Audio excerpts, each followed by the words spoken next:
guys, welcome back to another episode of Non-Essential Dialogue. We're your hosts. I'm Tavyn. And I'm Payne, and this is a show where we craft stories from scratch. What you see behind us, if you've seen it, you know what's going on. If it's your first time, welcome in. We pick the top one, which is our medium, which tells us TV, movie, whatever it's going to be. Then we pick from the second one, which is our genre. That tells us, what type of movie we're going to be making, noir, western, that kind of thing. And then we pick two prompts, and the two prompts could be anything from TV tropes to stuff off the top of our head that we put in here, and those things have to be in our story. It's my turn to stand up and hold the things while Tavyn picks. So I'm going to grab those, and if there's anything else that needs to be said, he will walk you through it. It's going to be great. All right, so to reiterate, this is our medium. Pulled television in my terrible handwriting. Nice. Not nice to the terrible handwriting. Yeah, no, it's almost illegible. It's like a drunk 3-year-old. You have your childhood, I have mine. What do we got? Let's see. Mockumentary. Sick. All right, and these are our prompts. Oh, let's really get in here. Tournament arc.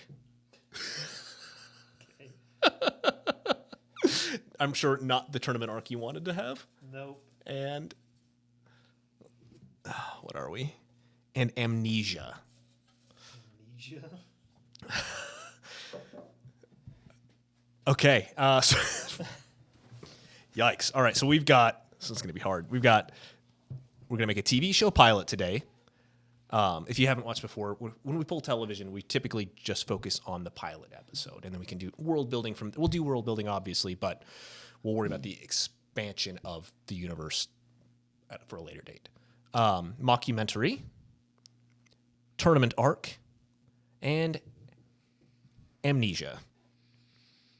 I want to forget this already. This is not where I wanted to pull tournament arc. Great. So, television, like you said, we normally focus on the pilot episode for what the show's going to be, which is, what better place to start than the beginning. Mockumentary. So, mockumentaries happen a lot, but I think the most famous mockumentary The Office. is The Office. Yeah, by a long shot. Mockumentary The British is another term is a term for a fake documentary. It's shot in a documentarian style, which gives it that edge of like, oh, this is really happening. This is real people. But the stories are made up. I like that my computer changed it from mockumentary to rockumentary. Rockumentary. And now I want to make one of those. Hell yeah. Which I think lends itself toward comedy. For sure. And we should just skip it because we're not very funny. I never lie. Next one. Pull the next one. Cut. Okay, so what do we want to? What's our tournament? What is our competition? So, are we doing a mockumentary of like Squid Games? It could be Squid Games, or it could be like any sport. I think honestly, it should be a sport. Most of the time, you have like mockumentary about. I say most of the time. I don't know that there's an actual most of the time, but the mockumentaries that come to my mind are The Office. I wish we could talk about the one we just did. And then, we kind of just did this. Yeah. Not us personally, but us working on something sort of like this. I think... Well, it could be, going back to the show that we can't talk about,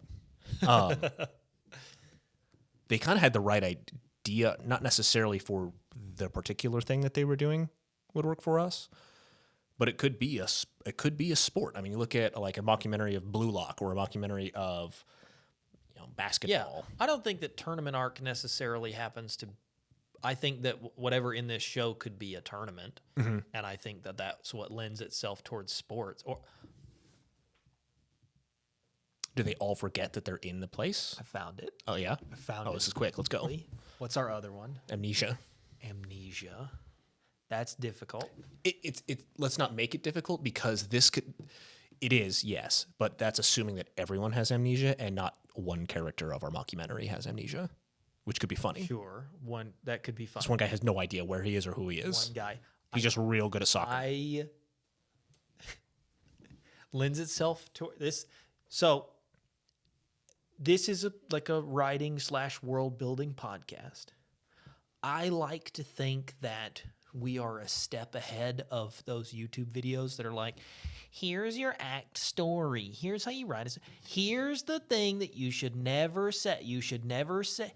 Always try to say something other than said when your characters talk in the book. Or use Here's elementary or writing. you also get the other one, which is like, don't ever use anything other than said, because if your character is yelling, it should be implied. Or if your character is whispering, people should know that based on what they're saying. Sorry, I'm rabbit trailing. It is purely up to you how you The write. point is, sometimes these little snippets of writing advice are useful. The one I'm going for in particular right now is write what you know. Oh, no. Tournament arc, mockumentary about a sport. Tournament arc. For those of you watching, there is no one that talks more about the Hunger Games than Payne. First off, yes. Second off, it's my favorite shtick in any TV show, cartoon, anime, Warlock, Hunger Games, whatever. Goblet of Fire. Tournament arcs. It's when you get a bunch of these cool characters that you've made, and then all of a sudden the story arc becomes them fighting or them doing a thing, or specifically, it is a little bit different than Hunger Games, because Hunger Games, the whole point is Kill the everybody. game. Tournament arc typically is like a specifically pointed at. It's a competition. Just for now, there is a competition. Right. Like a good one is My Hero Academia. My where there's Hero, yeah. a bunch of the whole show's about superheroes saving the day. Specifically, there is an arc within that story that is, okay, the heroes have to fight each other during school, just as like a sparring thing, but it's a tournament. Which, to be fair, So it's fucking peak. So it's tournament arc. It's not, the show isn't the heroes fighting each other. The show's about superheroes fighting villains. But this particular story over the course of a few episodes is a tournament arc, them fighting each other, and it's awesome. You get to see all the cool characters, fight all the other cool characters. Jujutsu Kaisen, when they did Never- theirs. Dragon Ball Z did it a million times. You would never have a reason to see the two heroes fight each other. But a tournament arc gives you that Fairy tale. that time, and comics does it a lot, where it's like, some entity kidnaps a bunch of the heroes and then makes them fight each other, like World War Hulk or whatever, or Planet Hulk. And it's like, okay, you would never really get the opportunity movie. to see the Silver Surfer and the Hulk fight, but this tournament arc gives you a reason to, and it's awesome. That being said, we'll pick that up and put it aside. Where I'm headed over the last 5 minutes of dialogue, of non-essential And dialogue, we're there. is mockumentary, tournament arc, write what you know. What if we did a mockumentary about esports? We make a video game, we make a team of dorks, of esport guys, and then we follow their lives mockumentary style in like the team house that they live in. Oh, we just talked about this too. During practice, during tournaments. Oh, yeah. We see like the normal sports drama of like, oh, the quarterback slept with my girlfriend. Like what's the esport version of that? And it's got to follow a team that's not very good. It's for sure has to be the underdog team, the team that's coming up from the bottom. Yes. Because there's no way the people at Dunder Mifflin are the best. No, it's just like a team. Yeah. Maybe it's not even like a true esports team. Maybe it's just like a college team, or maybe this is an organization putting together the teams. It just depends on what we want to do. If this I is like the idea of it this is being- what we want to go down.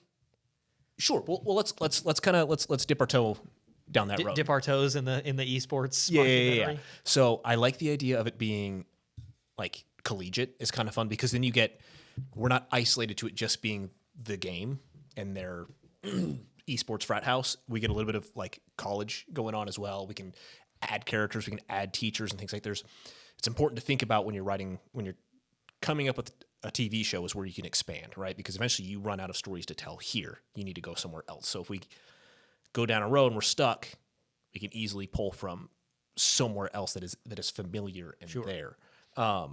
You defend it being in college for a minute, and then I'll defend it being truly professional for a minute. Okay, I like that. Hit me with some. Truly professional, you get all of these people living in the same house. They're all in the same regiment, which keeps the characters together for long periods of time.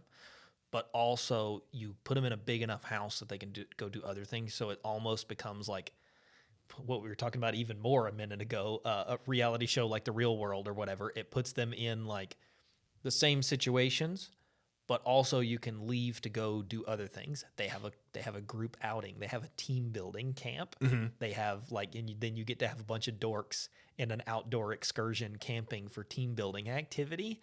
And then you get tournaments. You also get like the person who takes care of their house. You get their chef.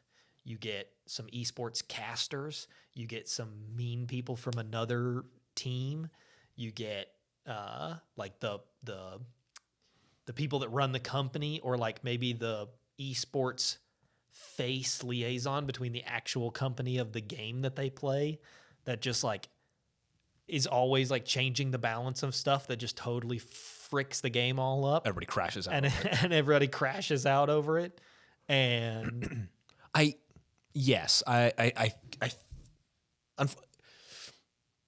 inclined to like that idea.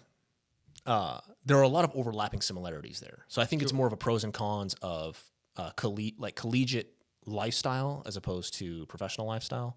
I think if we have considering room for growth as well, though. So like if you start in college, you can eventually work your way to that. Right, seasonally we can expand. We can pull in new players and things like that. But also that's not to say we start at a certain tier of ability on the pro circuit, maybe semi-pro or just a bottom team that doesn't make it very well and has their Cinderella year or whatever, depending on how many seasons we want the show to go.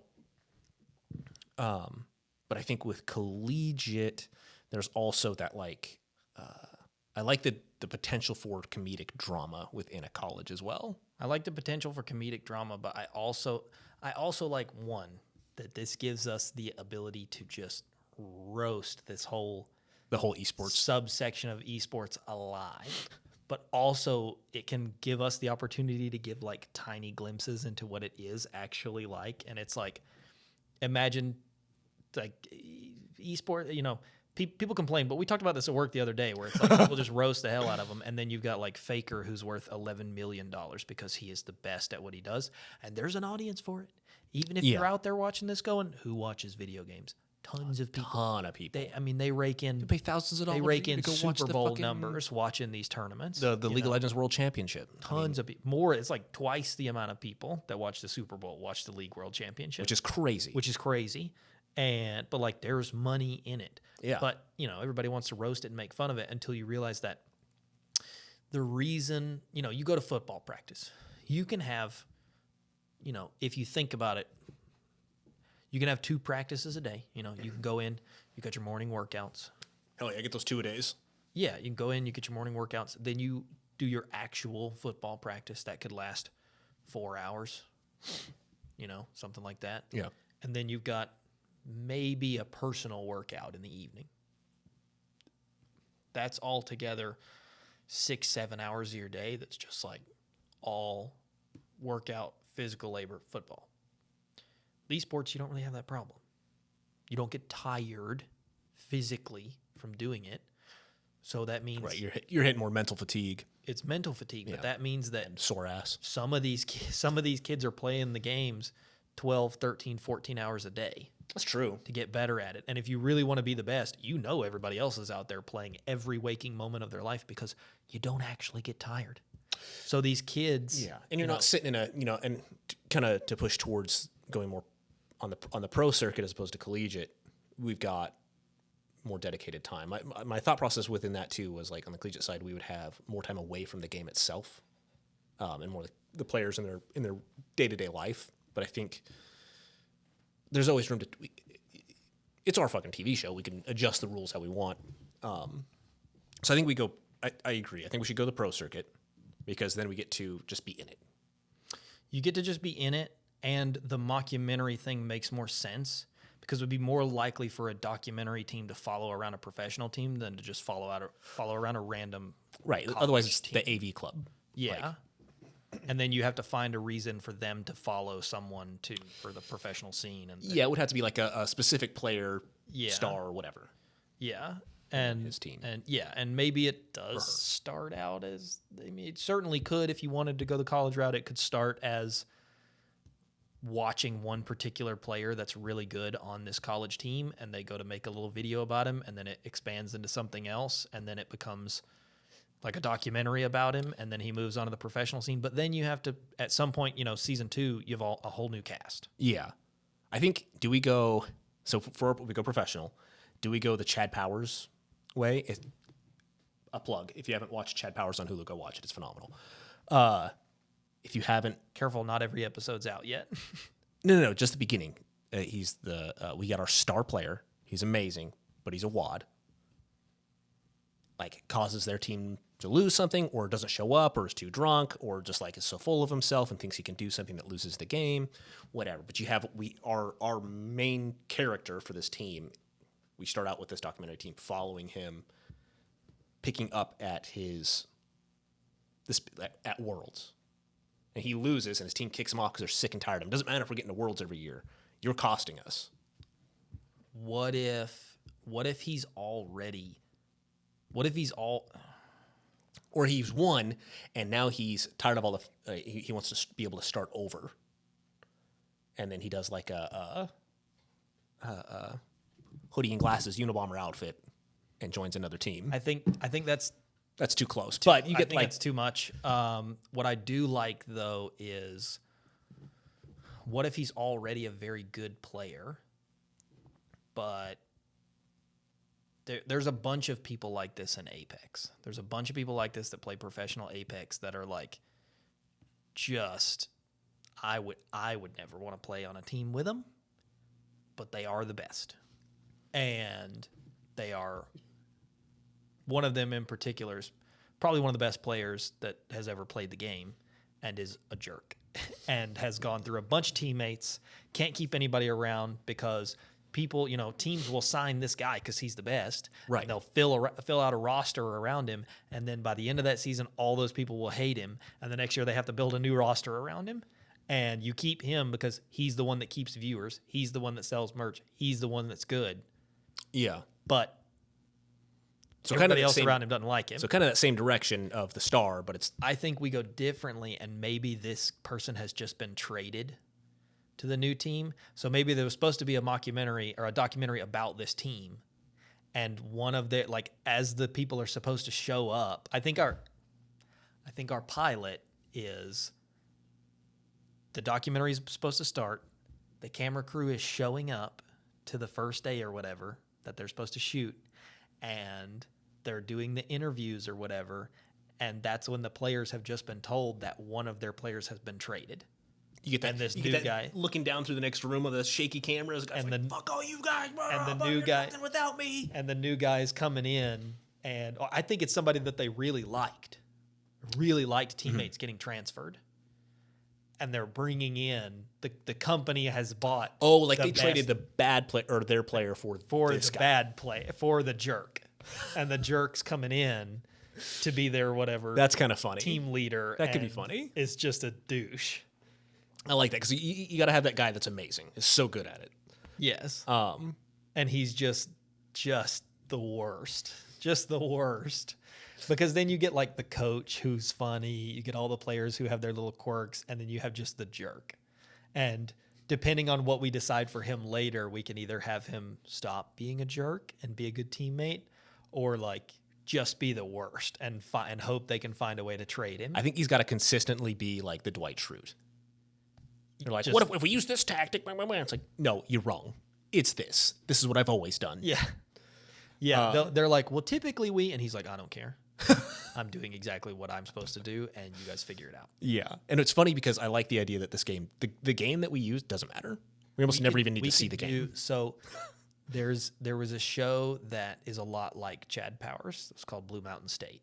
It was college football, very funny show, probably not the same kind of humor.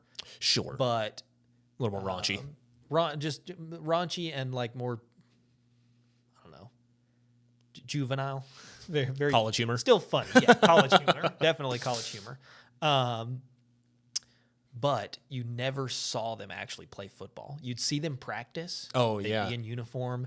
They'd be joking on the sideline. You'd see them like in class or at parties or whatever, and they'd be in the locker room and they'd be like hyping each other up and slapping their helmets. Woo! And they run out of the locker room, and then they run back in the locker room for halftime, and you'll see them talk. And then they'll run out for the end of the game, and then they'll come back in for the end of the game. So like you never actually saw them play football. So it could be funny if whatever this game is, like we make up whatever game it is, but then they play it and we can make up the verbiage for it. You just never see what it is. But you never see them play. Whenever you see them playing, you get like the camera view of them like and you finally get that over the shoulder slide. Coming down the thing, you win, and that's it. Yeah, you see that you win, or like the one time you're about to see it, like the camera dude's like turning around and somebody crashes. They're like, oh, I crashed. The computer crashed. Someone slides their chair into them. Like, ugh. So there's like posters and stuff like of the characters and things like that, but we never actually see the game. Okay, so we've got. What our television show and mockumentary is. It is a professional esports team. Or it could just be the one that we made last time. I forgot what we made. Aberrant. Oh. Doesn't really make sense for it to be downriver. It doesn't make sense for it to be downriver, but Aberrant also was interesting. It was multi-team. It was only 2-person teams. So I'm thinking more like a 4-person team or 5-person team. It's a squad shooter. It's got to be either a squad shooter or a League of Legends or a MOBA. Yeah. Yeah. I don't know. It'd be fun. I wish we had more games. I like MOBA more important because what makes The Office so great is that you have enough cast of characters that you can tell an A plot and a B plot while using the same characters or whatever. Yeah, there's enough going on. There are not really any, apart from like guest stars or seasons in where like somebody's husband shows up. It's like you pretty much just use the same cast of characters on a work day. You don't really have to diversify that much. Right. Well, I mean, we can just go in and assume that ours is like our players are playing Schmiga Schmeggins. League of Legends. League of Legends, and it's like 4 or 5 players. Probably 5 players. Coach, chef, driver for the bus. And maid or butler or whatever. You could do cleaning staff, and you could have like butler and maid. That's gonna be like 2 or 3 people, which is great because then you have their interactions. You have their little C plot off to the side. Yeah, they're slowly, classic. They're just taking things from the players. These shitheads. That would be funny. I think that's our cast. I think we've got like 8 people, 8 or 9 people. Yeah, and then we probably have like, we're missing one character that maybe never shows up that often, but when we do see him, it's just like YouTube videos of this person. We need like the live streamer that just does nothing but like live streams content for the show. So he's like, whatever this team is, the Atlanta whatevers. Yeah. He's just like, have you seen how bad they sucked? Their live their scrim yesterday was terrible. They're the worst. This player is the worst player in the game. And it's just like, how can this team go from bad to worse with the best player in the game? Just like you need that guy that roasts him. And so like they'll like go back and forth with him on Twitter or whatever. And so like he's the guy they talk about when they're all sitting around the table. And they're like, what are you doing? He's like, this guy said some stupid stuff. It's kind of, they do that on, if you haven't watched it, Shorzy. Yeah. They had this one kid, it's like the junior reporter kid that comes in, and he just roasts the shit out of Shorzy every single interview, and it's funny. But having that guy that's come in and his job is he just deliberately roasts the players. No love for the game, just their loves to talk coach. shit. We need like, it's perfect. You need like whoever their, Faker plays for SKT. Well, that's South Korean Telecom. Okay. Is their like main Oh, so what's our company? sponsor. So it's like a company that sponsors them. What we need is like one of those that sponsors them, but it's like, you know, some kid convinces his CEO dad that he needs to make an esports team, but either the kid's on the team or he's like their number one fan. He's just super young and he's their number one fan. But we have the CEO dad is like our boomer that has no clue about. He's like I don't know why I have these people. They're on paper. They make me a lot of money. What are we doing here? And then somebody's like, we need to expand our energy drink budget for the esports team. And he's like, what are the words you're saying to me Back in my day, you didn't get paid millions of dollars to pay Pac-Man. Why are we getting paid for this? Every time he comes in, he says some like Donkey Kong or some like Pac-Man shit to him. You guys playing your Nintendo? And they're like, you're an idiot. He's like, I'm trying to be friends with you. That the new Sega Genesis? So that when he inevitably like starts cutting all of their funding or whatever, and they're just like, at one point they're going to be really bad, like in the dumps, and they're just like eating brown goo or whatever, and they're just like, sir, can we what's happening here? And he's like, win more. I don't know what you guys do. Commodore 64's got 2 buttons. Right. Figure it out. Right. Should have just had speedrunners instead. I can play Tetris. They just or the best, they win some tournament. And he's like looking at the dollar signs and he's like, I can't believe it's about to pay off, but they win a charity tournament. So all the money goes to charity. And he's like, what do you mean they're a charity tournament? Just never have success. Yes. They have to win just enough for like this guy to want to keep the doors open, but he's not interested in learning whatever the heck this game is or why he owns this team at all. It's just like when they lose, just wants his son to love him. When they lose, it's a write-off because it's losses. And when they win, you make some money. You make enough money to keep the doors open and everybody's saying your name and it makes our other business run well. And your son wants to spend Christmas with you. Yeah. It's got to be like, I don't know, what is a service that like people who play video games would use a lot? It's like whatever that sponsor is, it has to be somebody that's like watching esports would use that sponsor. Oh yeah. But not in such a way that like that sponsor can't be like a person who makes graphic cards. No, it's got to be like the chairs they sit in. Yeah, it's got to be like some, you know, like Herman Miller or something like that make really truly incredible office chairs. That would be funny.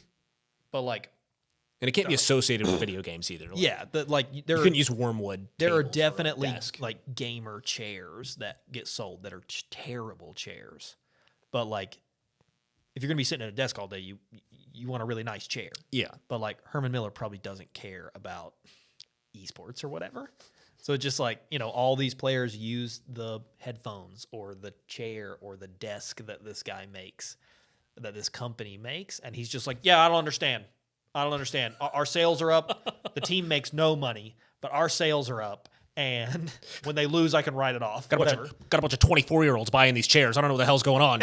My Red Bull budget's $5,000 a week. I don't understand. I know they make a comparable one at the dollar store. Why don't we get those?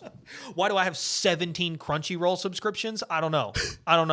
Where's the family plan? I've never seen more packages come from Japan in my life. Why is the Pornhub charge so high? These kids don't have IDs. These kids don't have IDs.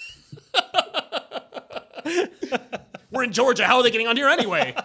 Well, that begs the question: are they from Georgia? Is this an Atlanta team? I think they gotta be. Right? What you know? It's either got to be a Georgia team or it's got to be an Alaska team. An Alaska team would be kind of funny because they'd be isolated, and to bring this shithead player to fucking like that would Juneau be or Anchorage. Funny. Drag the best player in the world. It's like came from like New York or LA, and Juneau buys him or whatever. It's got to be Juneau because they're gonna like, oh, all right, we won, we won. Let's go party, and see him drive 15 minutes. 15 minutes downtown to the bar. Whoop, ice patch. Like, all right, let's go to the Viking bar fight. Oh, let's go to the Triangle bar fight. Oh, let's go to. That's great. And that's why it is, because it's the only esports team in Alaska. That's why the documentary is happening. Yes, it's because the first. Alaska's finally gotten an esports team. Finally, it's a professional They team. finally have a professional esports team, and they've gotten enough money that they buy the best player, and he has to move from like somewhere like probably Miami. He has to move from somewhere really like all the time good weather, nice. Like, Is it the governor's kid? Is it the governor sponsoring it? That'd be kind of funny. that would be funny. Because then that would work pretty well too. Because hey, there's no big. I mean, it could be GCI in Alaska. That's Or like the sponsoring. mayor of Juneau or something. No, it's got to be the fucking CEO of GCI, which is like global communications, whatever. I can't remember what the acronym is. Well, but we'll have to make something up because we won't be able to use. Like, sure, but something like that. Like Juneau's got but like 4 episodes ago, we named something like Ford. So Carhartt. whatever. What does it matter? What are words? Something we'll figure it out later, but something along those lines. Yes, but I like that telecommunications thing. Like this guy knows phone lines and like Zoom, and he understands like how the company works, but like his engineers, he doesn't know anything about, and he certainly doesn't know anything about the. It's gonna be the coach that's sitting there while they're all practicing. They're all playing another team online. They're doing the thing, and they like start freaking out because the frame rates start dropping and the internet starts to lag, and they're like, "What the fuck's going on?" And the player's like, "Oh, it's 4 p.m. They throttle the internet." Because they do.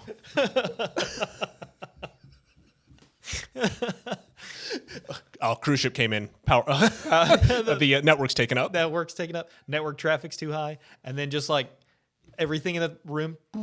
Oh yeah, they were supposed to start rolling brownouts today. Avalanche. That's what can also force. Mudslide out the road, took the power out again. That's what can also force us out of the room. Yes. Force characters out of the room to go do other things. Yes, dude. Is like, you know, some creature chews through their internet connection, and the whole episode is them trying to like redig a line or get Wi-Fi. Some eagle that's gone between the power lines. Yeah, it's them. It's just all like goofy stories about them trying to get the internet back, or like there's an episode. Some grizzlies or some brown bear's got his head stuck in a cheese puffs bin. One of the kids gets like stuck in an outhouse because there's a bear between him and the door, and so like the whole episode's taking place and he's never in it, and it just keeps cutting to him being like the thing, and so like that's, you know, if that character can't be there for shooting, we shoot him for like 30 minutes in a thing. Can we just talk about that? Payne has so little knowledge of Alaska that he thinks we all shit in outhouses. Yeah, what? There can't be plumbing. We have no indoor plumbing. There can't be plumbing. Are you kidding me? But team building exercises. You want the polar bears to get in the house? They go do a team building exercise in a cabin, bro. You go to a team. There's a whole episode where like what would we call it? Cosmic Link. It's like Starlink. It'd be Cosmic Link, where like the internet goes out for a week and they're trying to use Starlink, but it's trash and they can't get it to work out there. And it's like a whole episode of them like trying to set up the satellite. CEO's son's out there moving it like it's not working. It's not working. Icicle down his nose. Bro, okay. It's gotta be in Juneau. And talk about, hey, important things to think about too when we're doing TV shows. Budget. Budget always comes to mind. This is Not expensive. This is small. The majority of it takes place on like one stage where you can put basically a house. You need a kitchen. You need a living room. You need a computer room, and you need like a room to put bunk beds in, and a backyard that's full of snow. God, I love this so much. And that's literally all you need. Okay, so we've got Those are your sets. It's a telecommunications kid's CEO in Alaska. They're excited because it's the first professional team of anything in Alaska. We've got the 5 players. One is a transfer. Yeah. One's a transfer. And then we've got coach, chef, maid, butler. Support staff. Yeah, support staff. Do we already do the CEO? Yeah. No, I didn't. Well, I didn't finger. I didn't finger the CEO. How are we supposed to get our checks, bro? You didn't finger the CEO. Release the list. Release the list.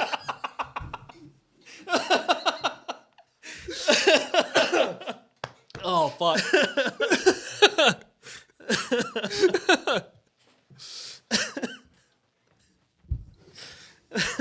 God damn it. Oh fuck. Anyway, The game is League of Legends. yeah, we need We'll come up with a game name. what the game is, the name of the game. We need what the name is, what the game is. We need like lingo. Oh, for sure. We need lingo specific to that game. So, anybody here who doesn't know what we're making fun of, League of Legends, it's called League of Legends, and it's a whole game but they have like Top, bottom, it's a video jungle game. You need to know all of the lingo that goes with it to even understand what's going on. There's a position called jungler.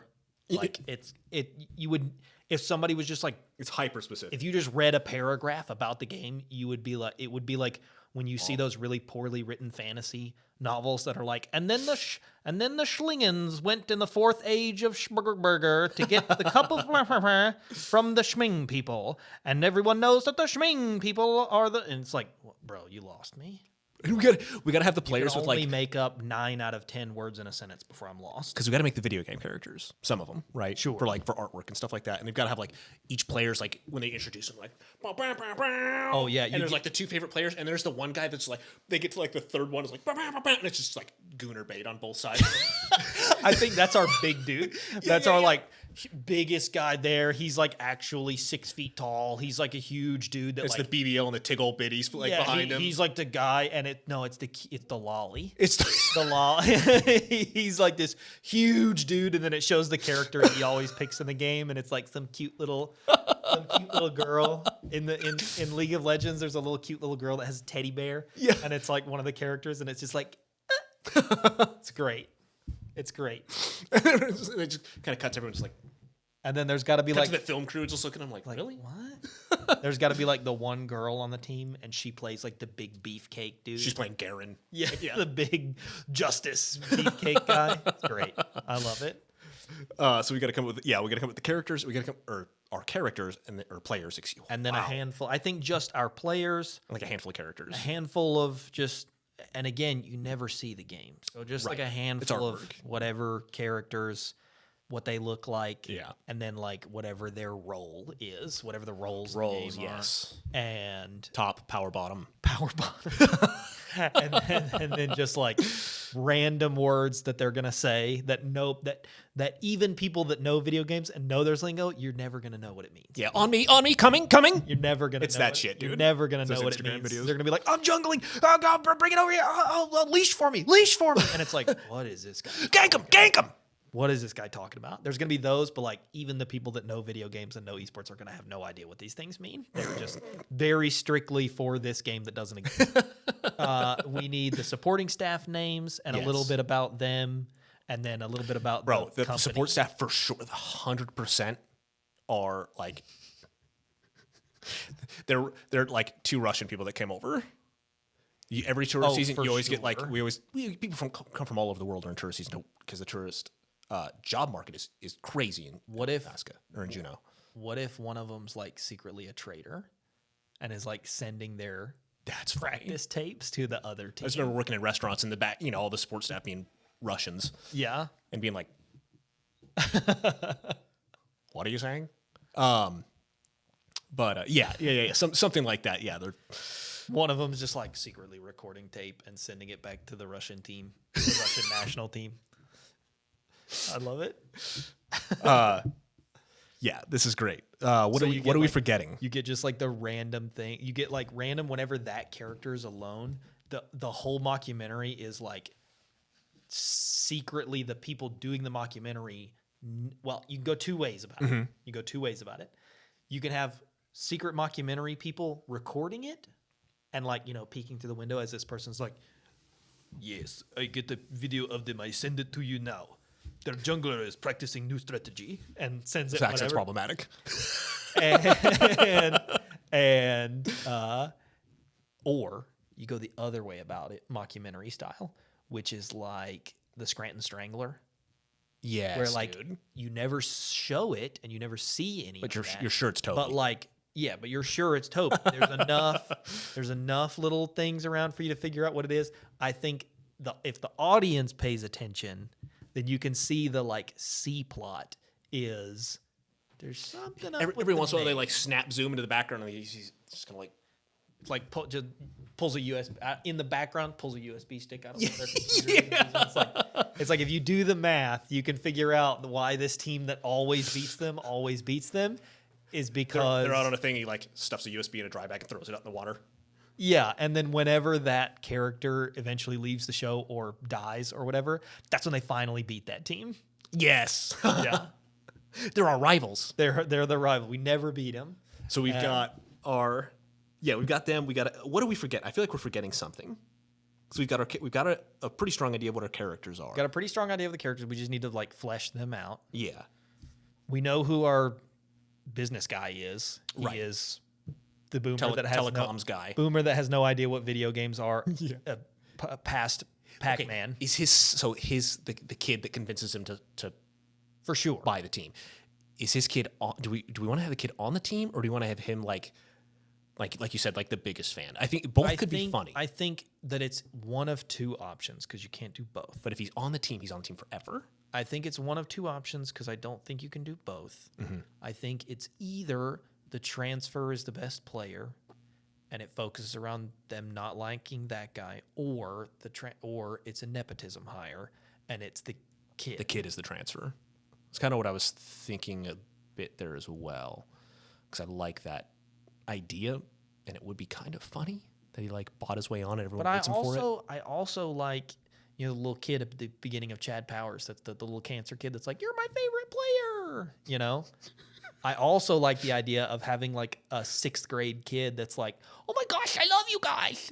And is just like all about them, 100%, number one fan all the time. Even when they lose, they go to a LAN party and there's no one there cheering for them except this little 6th grader with their little flag. Bro, and it's got to be our big like beefcake player that plays the little lollies. It's got to be him and this kid that are like best friends. Like it's got to be our CC and Anthony relationship. Oh my god. Yeah, like big brother, little brother kind of thing. And everybody else is like, oh my god. Yeah, I'm fine with that. I think a nepotism, well, maybe not a nepotism hire, and I think he's just convinced his dad, I want to buy this team. I'm their biggest fan, and he gets to be involved. He's convincing his and dad. It makes his dad happy. Dad should buy this team because look at how much money they can make. Yeah. I know this game. I play it all. He's like, well, you play the game all the time. But you should be able to teach him how to play. You play 8 hours a day. And he's terrible at it. What if he's their coach? The 6th grader. I feel like he would have to be older if we made him a coach. Yeah. But I like the idea that I like having 2 separate characters.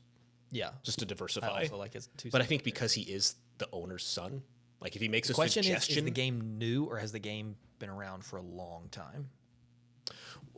I think it's better if the game's been around for a long time. That way the coach can be a washed up player. Yeah. And like keeps referencing old mechanics. The funny part about esports is he's washed up. He's old. He can't play the game anymore. He's 28. He's like 24.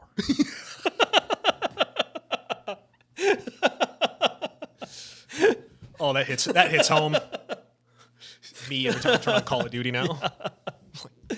He just doesn't have jumping. He just doesn't have the reaction times that he used to when he was 23 last year. Yes. Oh shit. Okay. I think we are probably at a pretty good spot then. Yeah. To sit down and start our first draft. I think so as well. I think we'll come back for our first draft. We've got a good thing. We just have to kind of flesh out the characters and everybody and figure out what the pilot is. Yes, which kind of, oh man, borderline writes itself. But we'll be back here shortly. Yeah. Hang around.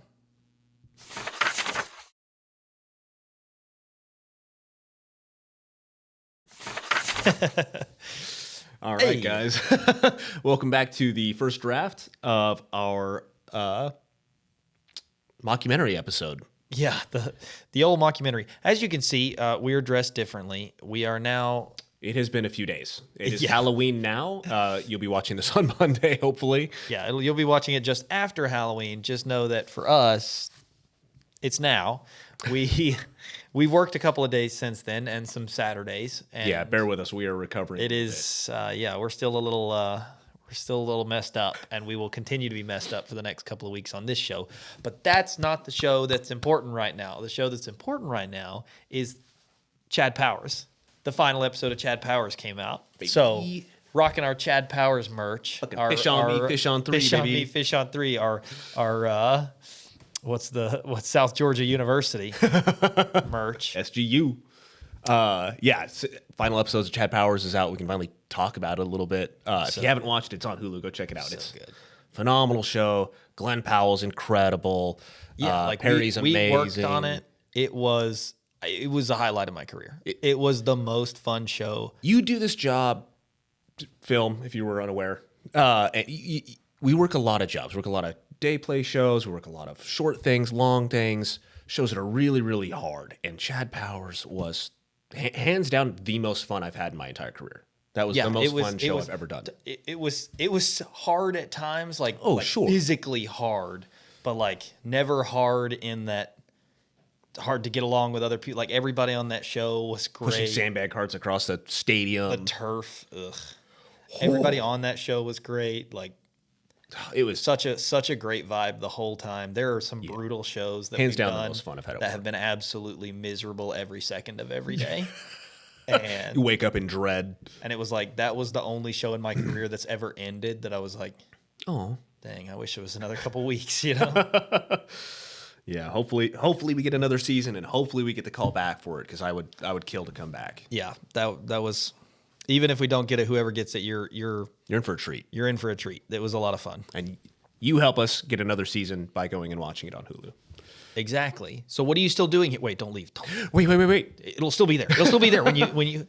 It's on Hulu. They can wait. They have the money. But even more so importantly, let's get into our show. We do shows. Our new television mockumentary, Ruckus Games. Ruckus Games. Cue intro sequence. Sorry. So Ruckus Games is a play on the title of a video game company. If a very particular people who know, you know, we'll just we're not going to name it because we don't want to be the new. We don't want to get sued. So like, it rhymes with Schmeeg of Schmedgens. Schmyet. Schmyet Games at Schmeeg of Schmedgens. So a lot of this is a play on that world. There's a whole subculture that I think people are unfamiliar with. And if you're sick of us doing video game episodes, I'm sorry, because this one's kind of a mixture of the two. Although we're not going to talk about video games very much. It's a mockumentary in the style of like The Office or The League or something like that. That's like, or Stumble, which comes out on the 7th. Yeah, the trailer for Stumble just came out. We did the pilot for that. That was one of those ones that's incredibly difficult, but was a lot of fun. That one was difficult, but I think it's going to be funny. It looks so good. Yeah, it's just, see, we're all around coaches today. We're nailing it. Esports, you're gonna meet the coach later. This one, this the reason that I'm dressed like this is because I was a coach in our, avoiding spoilers, in the last episode of Chad Powers, a highlight of my career. We went to. We shot at halftime at Sanford Stadium with Georgia, and I think it was Mississippi State they were playing. Yeah, if you're watching this, you were at that game. You know. Yeah, that was drop a comment. Let us know. They basically were like, "All right, this team's gonna run out at halftime. They're filming for a show. Everybody boo!" And it was crazy, dude. 92,000 people just booing us as we ran out. It was awesome. But like, just in case I got seen by a camera in the Ruckus. In the Ruckus there, I was dressed like a coach. So here I am. If you want this stuff back, you have to have me back for season 2. And Glenn would cut the sleeves off of his, but I'm not as muscular. So here we are. Yeah, that was a ton of fun. Anyway, back to the show. Second season, back to the show. All right, so let's get into it. Let's go into episode 1, where we learn about where we get into our story. So episode 1 is going to start with our owner, the owner of this company, Tailored Telecommunications. He's sitting down, office style, lights, camera. Yeah, very like interview. I like I'm pointing this way when there's a camera right there. Yeah. So just imagine me behind the camera. It's clear that like he comes on and like somebody's asking him a question. It's very much like documentary interview. It is like, very like, well, we are, and the interviewer's like, why don't you tell me about the team you've made?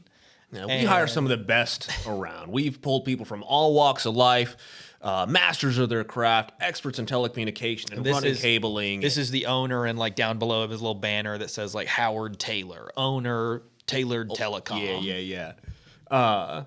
And he gets really into this spiel about his team, and it's like you think that this is the show. Crafting. Like, we're in for.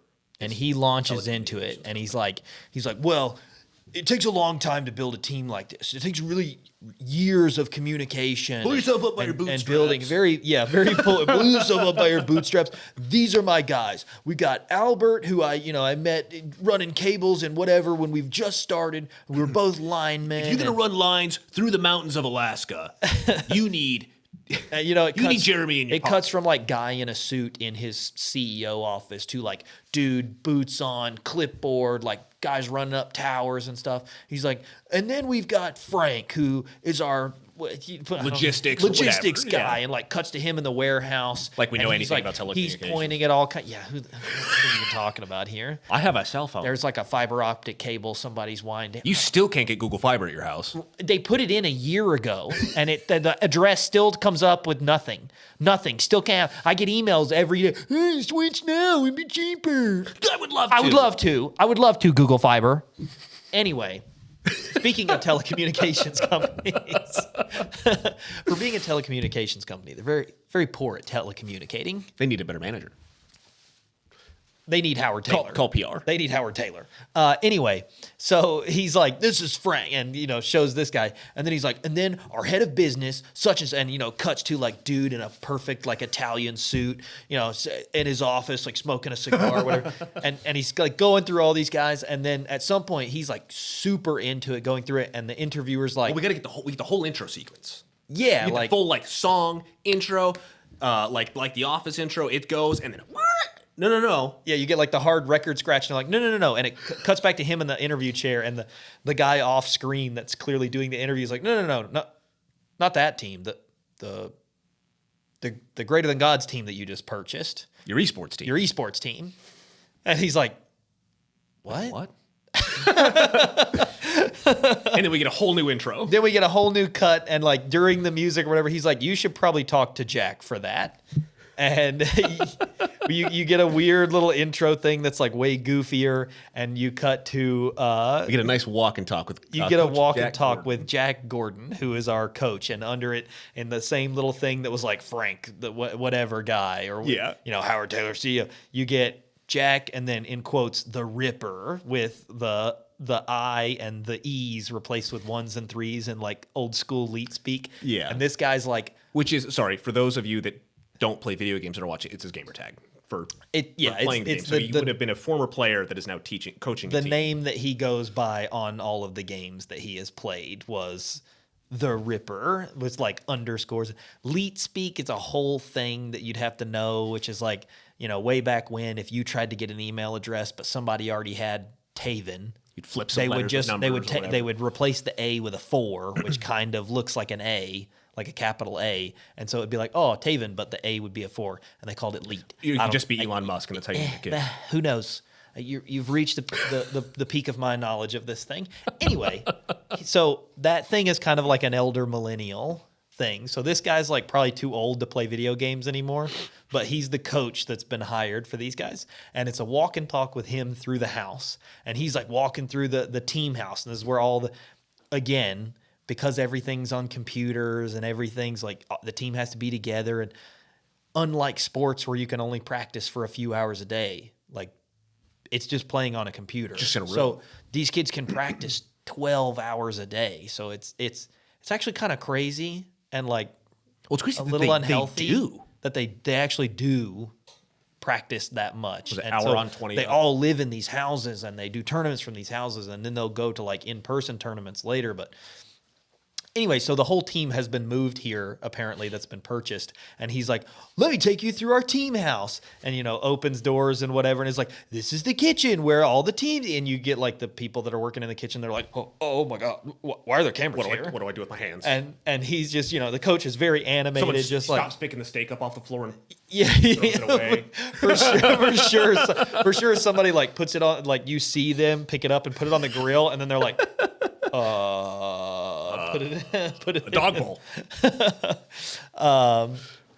Anyway, you're like going through the house and you see like the butler bringing something in and he's just like pointing, this is where they get their nutrition and here's the exercise room and here's this and here's that. And let's show you some of the players' rooms. This is kind of where they brought up. He's like, this is where the players live. This is where they live and this is where their their personal quarters while they're here. And of course, without knocking, he just opens one of the doors of the team, and you see a big guy, and like as he comes in, you see the name under him, and he is Tony Baloney George, and it's like a big old dude, He's a big dude, goofy looking. He's big, lovable teddy bear. He's you put him in leather, it'd be a bear. Like he's your guy. Big old goofy looking. He's dude. your best friend. He's the nicest guy in the world, but he is one of those guys that collects anime figurines. He's a weeb. And books and wall scrolls for the culture. And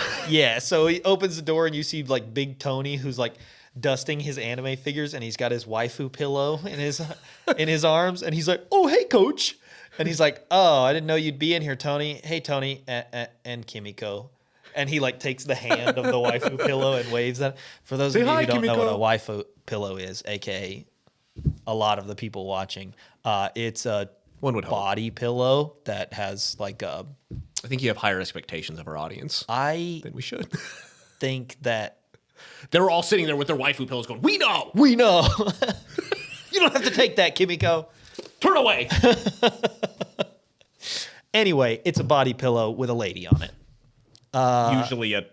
Usually like an animated lady. Anyway, he's got one that he's very happy with, very proud of. She has a name. They have a very healthy relationship. And anyway, he opens the door and you've got like Big Tony like, "Hey, coach." And you're like, "Oh," and he closes the door after saying hi. He's like, where were we? And then you get the actual intro for like the actual show that it is, and it's very goofy, and you get like the montage of the team doing stuff. And then when the intro's over, it leads into like the actual introductory.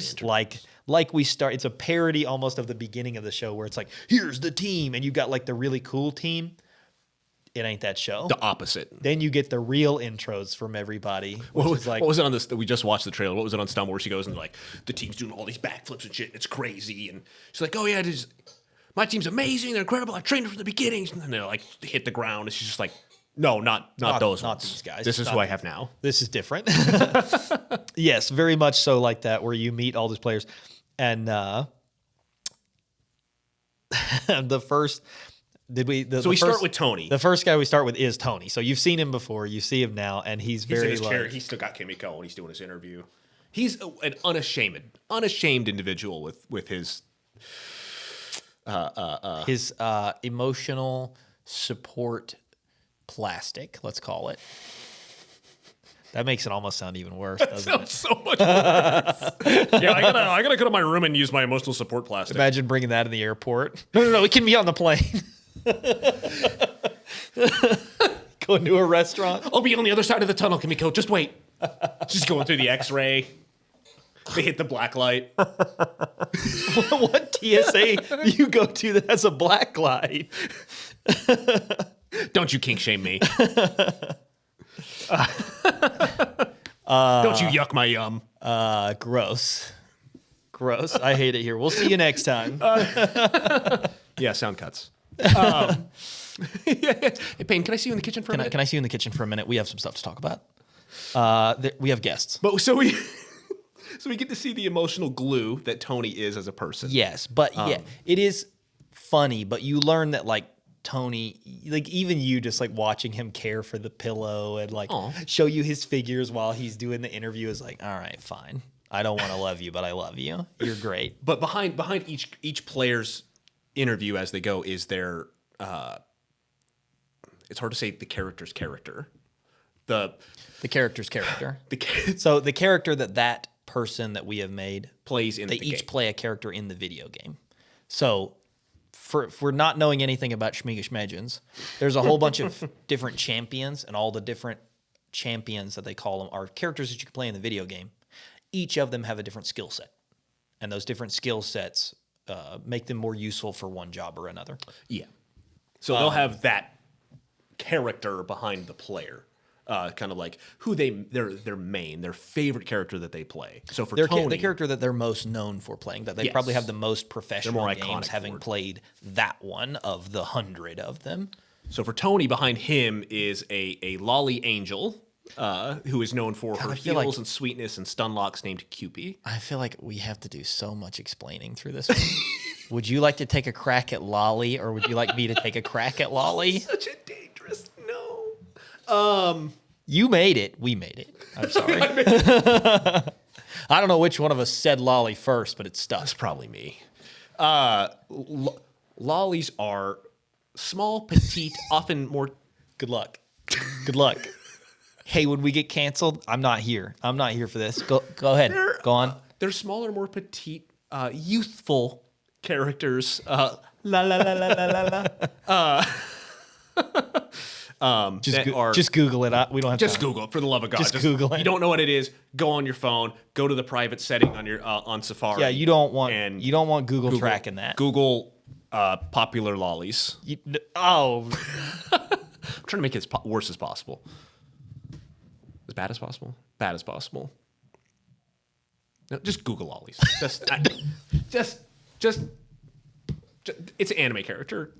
I'm Archetype. sure that Wikipedia has a better definition than we do. Well, I wasn't actually telling you to Wikipedia. They can Wikipedia the definition. If they I'm wondering don't. if it's worse or It's going to be worse. 100% it's going to be worse. the fucking picture. No. Oh, no. It's worse. Don't go to Wikipedia. Don't. Just look Google definition and call it a night. Move on. Move on. Move on. Move on. Oh no. We're out. Rip cord. Oh no. Oh. It's crazy. Let's go. Rip cord. Let's do a different Where'd my episode. parachute go? Eject. Fuck me, dude. Oh. Okay. So yeah, we're gonna move past Tony. real just fast. gonna breeze by that one. Second up, Barbara. Barbara. Yes. Second up, we have, where's the name? I'm losing it. Oh, Barbara. So we have Barbara Barbarian. Barbarian. Yes, sorry.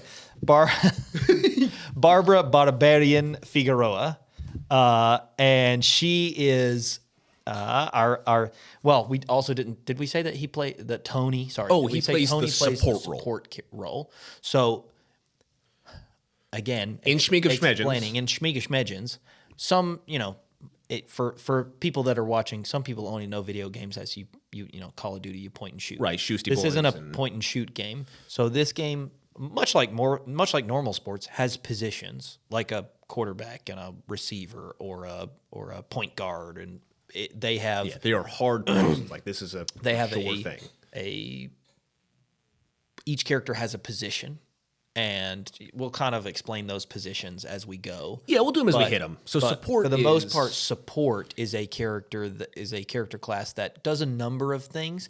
Typically, each character would focus on one. So if you're like, I want to play this character, and this character is a support, maybe that character buffs the speed of your team, or debuffs the speed of the enemy team, or heals you, or locks down the battlefield in such a way crowd that control. that it's an advantage to you, or like, put a wall up between you and them. It's a lot of heal and or It's not a disruption. character that's like built to 1v1 somebody. It's to help. Or it's not a character that's like built to do a lot of specific kind of damage, like a magic damage or a shoot somebody or whatever. Their role is literally to support Supporting the other the team. player, the other Through character. some sort of means, they will typically support Yes. the team.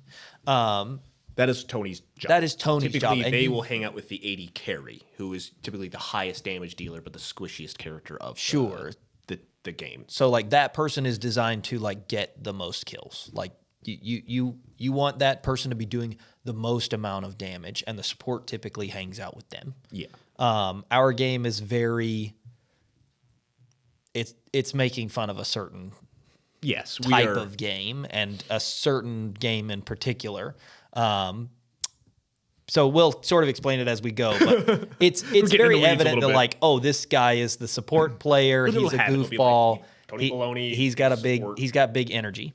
In Schmeeger Schmedgens, there's another type of character that doesn't specifically stay anywhere. In fact, they are designed to roam around the map and help their teammates, not necessarily in a supporting role, but to trick other players or ambush other players into killing them. They're usually the schmungler. The schmungler. Are we just? Is that the shtick this episode? So. I think we gotta. We're just schmeh for everything. The Ungler J. Ungler J. Yes. What did we call it? Raider. Raider. So in this one, we call it the Raider. So she shows up, and it's Barbara Barbarian, and she is like, you can tell immediately.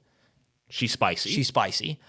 Right off the rip, like starts working herself into a frenzy when they're like, "Oh, what's it like being the only female in the league right now?" And she's like, "What do you mean? Are you trying to say that women can't be good at video games?" I'm not as good as them. I've heard this kind of stuff my whole life. What do you mean when you say? And it's just like, whoa, whoa, whoa. She starts getting up and yeah, she's like, you see the sleeves start to roll.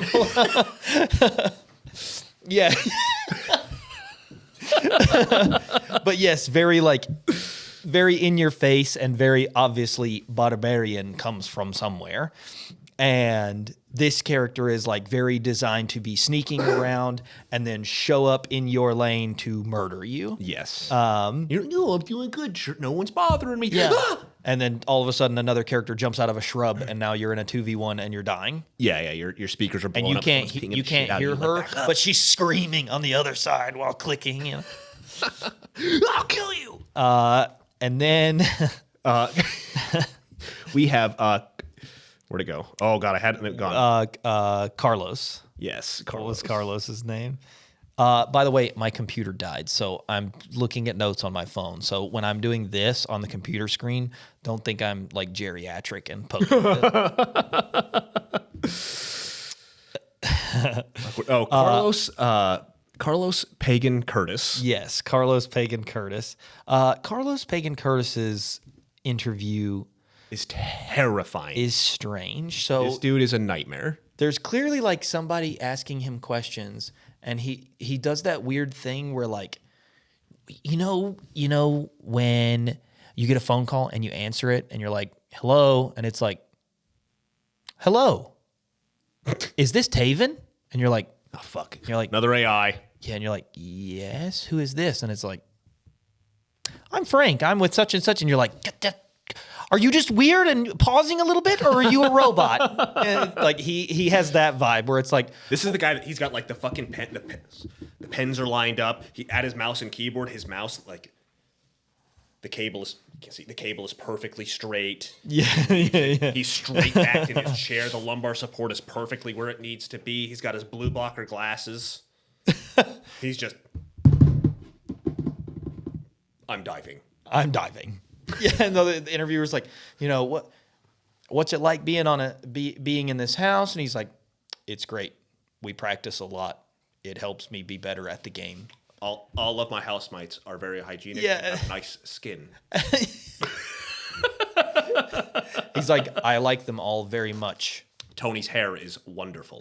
Very like weird serial killer vibes. They're like, what's your favorite part of being on the team? And this is when he like, you can tell he's like cuts into I'm on a script mode. And he's like, well, what's it like being on this team? And he's like, it is very fulfilling. And the sense of pride, accomplishment, and camaraderie are second to none. You're like, what the heck? This is where we get to see the camera crew. They're like, ugh, and his I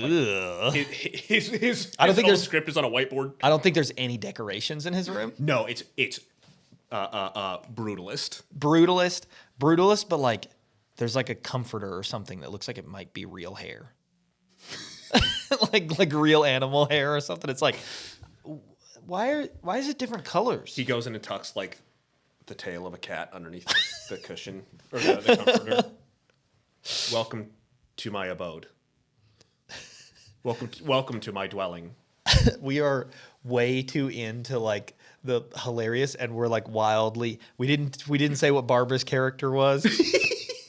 Oh yeah, Barbara Butterberry. You go for it. Go. She plays this like transforming demon that's like a demon lady that like can transform into like a demon cyclops thing. So she like part of her shtick is that she plays one way while she's like the female looking thing, and then at some point you can transform into this other thing, and so her move sets change. So it's kind of like playing two characters at once. You kind of have to balance like which one you want to use given the situation. One's probably better at like moving around. The other one's better at like attacking people. Anyway, we called it Carl. Oh we yeah, called her sorry, Sunder. Sunder. Yeah. And Carlos, which one was Carlos? Carlos is our top laner. Yes. Or our left laner. Yeah. Yes. So Shmika Schmedgens is a left to right or a right to left played game where you have a top, you have a mid, a bot. You're not doing it right. You have a shop. You have a shid. You have a schmid. You have a shot'em. And a spot'em. Schmot'em. And you have the schmungle. The schmungle. No, we to maintain artistic parity, we have taken that and very cautiously and precariously just turned it upright so that we can say left, center, and right lane Like professionals. instead of what the Schmid, Schmottem, and Shop. Schmop? I don't know. We'll figure it out. Anyway. Stop. So typically the positions will be left laner is alone. Yes. And they are designed to like 1v1 or they're tanks or whatever. The center laner is designed to be like a magical damage, very also alone, but because they're in the middle lane, pretty much anybody can wander over and help if they need to. It's very hard for like a left lane to get all the way over to a right lane to help. It's a long distance, but pretty much anybody. The Raider kind of passes through the in-between. The Raider helps everybody, and they're designed to not be in a lane with everyone else, but they can be, and like kind of anybody can wander up and help mid, so they don't need to be this big tanky I'm always alone kind of thing. But when you're always alone in life and also alone in your lane, you develop a little kind of serial killer vibe like Carlos here. And he plays, so his character is like this crusader-esque individual that has gone to hell and has come back out a changed being, no longer a man, named Dante. Yes. And he is just a sweaty edgelord looking character. Yes, and he is a very, very creepy individual. And then we get into we did Carlos. Kai. Love Kai. Kai is great. Kai is our transplant. Yes, so Kai Prometheus Chan is our transplant character. So if you're unaware of basically every esport ever, South Korea is the best. If it's not a first-person shooter, if it's not a shooter game, South Korea probably has the best team. That's just like it's you know how in the Olympics everybody's like, oh well, it's basketball. Guess who's gonna win? America. Oh, it's baseball. Who's gonna win? Actually, baseball's probably a little iffy, but basically every other sport, other than like ski shooting. It's Olympics. Yeah. Yeah. Don't let me stop you. Why don't you Wikipedia lollies again? I did.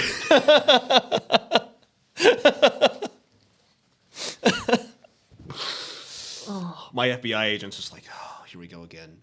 I thought I was in incognito mode. Google said they couldn't track that anymore. Where were we? Kai is our is a very homesick South Korean individual transplant, meaning he was brought to. He was clearly purchased for the team and moved out here because he was very good in South Korea, and they were like, "What kind of money do we have? Enough money to buy him?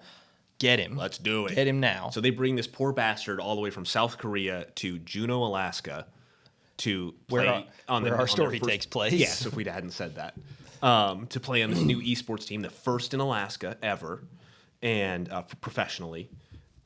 And while he is very, very appreciative of the team's desire to make him feel at home and to be his friend and to make efforts, he's very homesick. So our team, occasionally through the show, will make an effort to cheer him up. And in this, we go from his interview where he goes, "My team is very nice. I appreciate working here. I'm very excited for this opportunity." Very, just like ever the consummate professional. Yes, like you can tell he has learned English because he is going to be traded, and he's probably learned it in a couple of months, and is like I have to use it. I'm moving to Alaska, like I'm moving to America to play.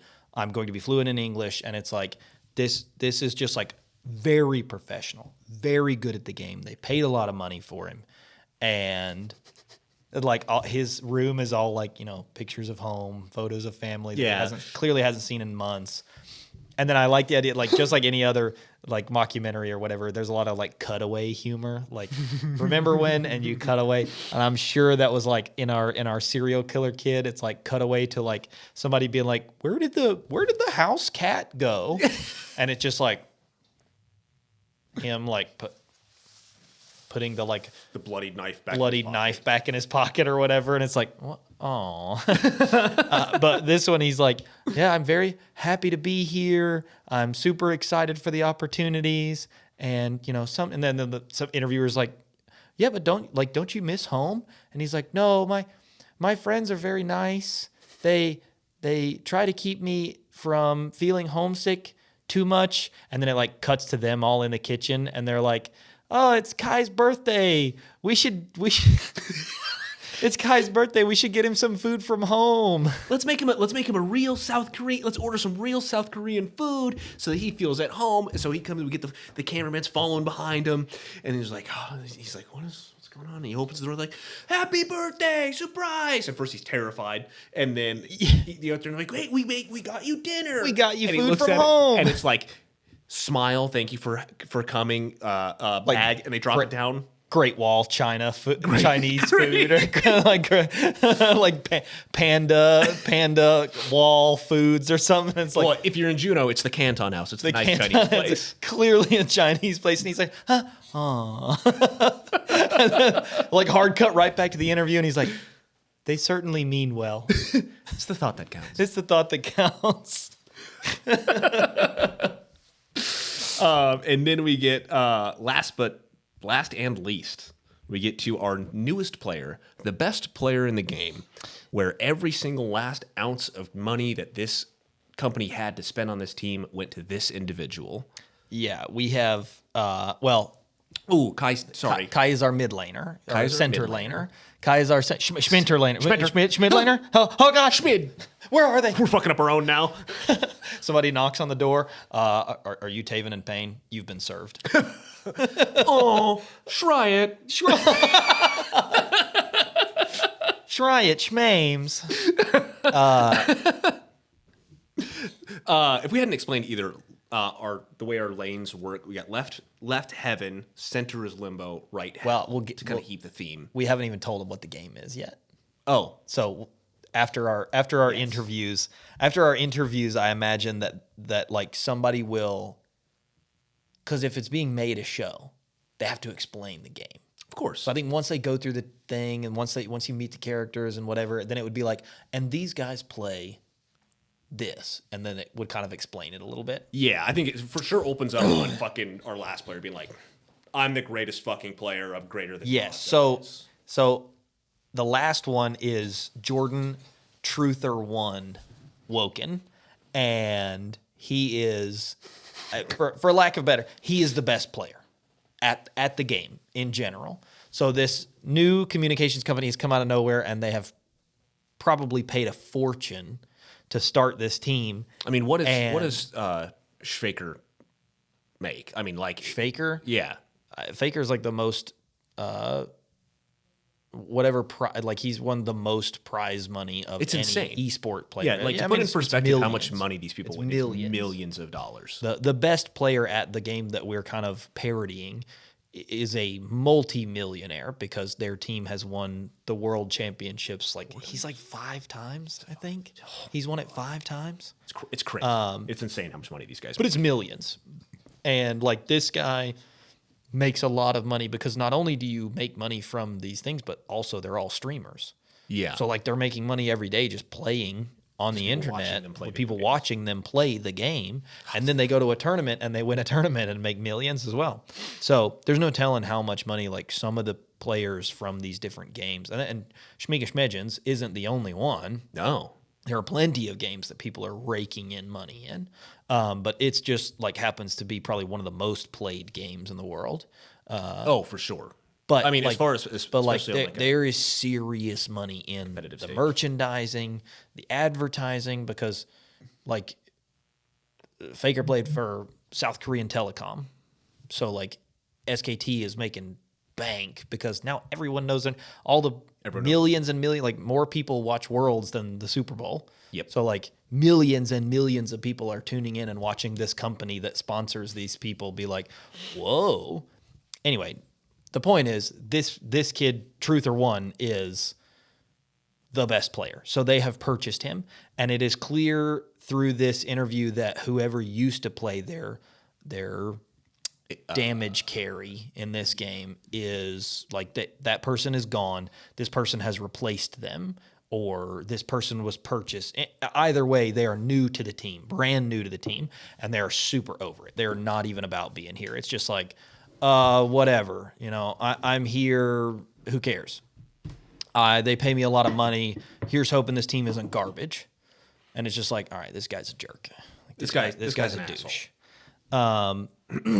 So and he is. I mean, if you're the best player in the game, you're the best there is. You're going to be frustrated. You're going to be, what's the word I'm looking for? Very, never mind. Not important. Lost. sorry, I'm It's just gone. letting you flounder. I don't know Yeah, what you're talking no, I appreciate you. It's a good friend.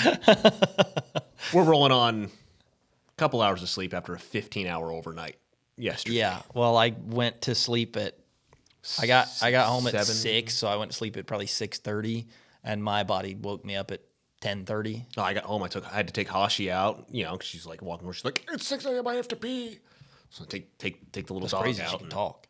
It's a work in progress.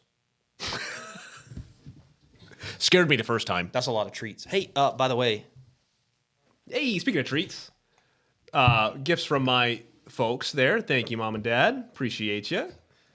We love these. sorry, I would 100% be drinking something out of it, but I had the Red Bull can, and then we started, and I didn't pour it in. So But yeah, so he is our damage carry. And his character is like a demon, devilish version He's of a devil. particular like 2-blade throwing character, Shraven, Diesel. named Diesel, with 2 E's, like D's nuts. You just went for it. You just went straight for it. We didn't say what Kai's was. Kai's was like this crazy angel-looking, Very androgynous. dragging like holy chains, and Yeah. we called him Sileman. Yeah, Kai's is sick. Kai's character's super cool.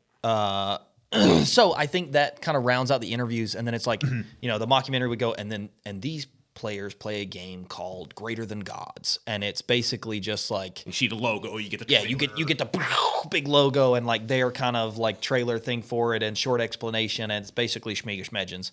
But the reason we called it the Greater Than Gods thing is like it's angels and demons, and so it's like them sort of fighting, and the whole thing is very like heaven and hell, and all the characters are either like, like angel, demon, angels or demons or whatever. Whatever in Doesn't- between. Doesn't really matter what the team are. We just thought it was cool. Like, Yeah.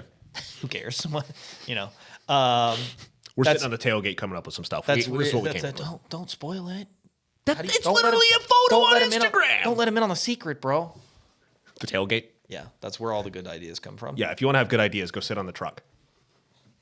Just be careful on the tailgate. Someone's like, I'm out here on my F-150, but I'm not coming up with anything. I don't get any. It ain't coming to me, man. I have a hatchback. So interviews end. We get this splashy trailer, and then we're coming in. We got this meeting with the team. Coach Gordon, Jack Gordon, comes in, gives this team the day's plans. Yes, he's given the day's plans, like, you know, what their practice schedule is, what time the meals are, when they're scheduled to like take a break and go exercise, things like that, because they literally spend all their time in this house. And this is one of those things that, like, I'm excited that if we actually get to make this, we can like interview actual esports people. Oh, for sure. To like just Do our hear some of the market research. stories, because I mean, it really is true. Like they get houses most of the time. They live together. Like they It's like practice a together. boarding school in a way, kind It of. really is basically like a boarding school, because some of like they will have classes and stuff. Like if you're still Like if you're in college. taking school, like it's crazy. They're meeting for their plans about the day, and the door opens up, and you meet the young character that we have called Emerson, Yes. The son of the son of our CEO. And so he comes in and is like, "Oh, hey, the camera crew's here." He totally knew the camera crew was there. Morning, guys. I brought donuts. Yeah, he's very like intern-esque coming in, and he's like their social media manager. So like they haven't actually hired us. Taylor Telecom does not need a social media manager. They're a telecommunications company. But he's convinced Dad, you know, he comes in, does the donut thing, and then they clearly, you know, like mockumentary cut to him in an interview, and he's like, "Oh, you know, I'm responsible for the team. You know, I convinced my dad to buy the team because every telecommunications company can make a little more money, and they really need some positive spotlight." And I think that would be a funny time to cut to like some horrible thing that Taylor Communications did that like We just cut down part of the Tongass National Forest. And like, yeah, and it's like that they could really use some good PR or whatever, and a hard cut to like people protesting outside some data center or something. Like, the head of like the Tlingit tribes, they're just like, what the fuck, man? but we have him interviewing, and he's like, "Yeah, I convinced my dad to buy the team. You know, they make a lot of money. He doesn't really know how any of this works, but like I do, and so I kind of like sometimes I even practice with the guys. You know, if they need somebody, or if one of them needs to substitute or whatever." Just him in the corner. Yeah, it's like him on his laptop, like just playing in like 10 frames a second on his crappy laptop. He's not hardwired it. No, he's playing over Wi-Fi. Yeah, it's great. And so you learn that like he's the reason they're there, and he's the reason the dad bought the team. And so like he's in the house, and he's taking pictures of them every now and then and posting it on their Instagram or whatever to like, you know, get people interested and excited about it. Team has some sort of downtime. Whether it's going out exercising or going out on the town or whatever, Well, it's their I think time. This was it's like it's their time. They have like a short break, and this is where we meet some of the other characters in the show, which are we've got three big ones, right? Three pretty big ones. We've got the coach you've already met. We've got the maid, who is Katya. You're gonna have to pronounce that one. Katya Lelchuk. She's a very Slavic young woman. Very, very beautiful. Very like hair slicked back, straight laced, in a suit. But she's the maid, and she's like very she's secretive, but like very suspicious. Very suspicious, and like you see her occasionally, and she's like supposed to be cleaning something, but she's like actually talking into something, and then it's like talking into her watch, or like whatever it is that she's supposed to be cleaning with is like, you know, she's always like, if she's cleaning a whole room and the door opens up and you see her, she's like closes the filing cabinet real quick and goes back to like scrubbing it or whatever. You see her in the background just kind of like taking forms or like taking photos of the team training. Yeah. Team training. I think it'd be funny. I think we already designed her and kind of told him about her, but I think it would be funny if she was also like corporate espionage. Like for the actual thing as well. So it's like taking pictures of things and like, anyway, there's like a whole thing about like she's clearly a corporate spy. Her being a corporate spy. Like you're not sure if it's like a spy for the team, like another team trying to like steal their tactics, or like actually trying to dig up stuff on Taylor Communications or whatever. You also meet the butler, Marcus Mitchell. Yes. the butler, is Mark Mitchell. he is a character that our amnesia thing. Yes, he comes from. goes through amnesic episodes. This character was a former Coast Guard rescue swimmer. So we get this cutaway to an operation where he's pulling someone up out of the water and he's hooked up to the 65 Dolphin. He's getting pulled. I don't even know if that one's in commission anymore, but hook up to it and they get pulled up there and he bam hits his head on the I don't know, the hole or the feeties. The feeties. Yes, the helicopter feeties. I hope that my brother-in-law is watching this, who's a helicopter mechanic. You know, Mark, that they actually. Hey, we named this guy Mark. Hey, Dad, who worked on all of these helicopters. What are the feeties called? The helicopter feeties. What are the feeties? Get in the comments and tell us what the actual name of helicopter feeties is. Just happy to be here. I like that before we did any of this, I didn't just like call and ask my dad of 25 years in the Coast Guard. But that would require like useful research. We don't do that. And I'm more about just parodying and ripping things off and then calling them schmeedies. You know? Shfeeties. Schfeedies. Sorry, for hard sh in that microphone. Yikes. So that's Mark. So he will go through these amnesic episodes throughout the show. Sure. I think you meet him and he's very like, I am the butler here. I get the kids what they need when they need it. And we have one of the kids is like, hey man, can I like get a sandwich? And like instead of going to the kitchen and get a sandwich, he's like outside and you see him like sprinting into the woods.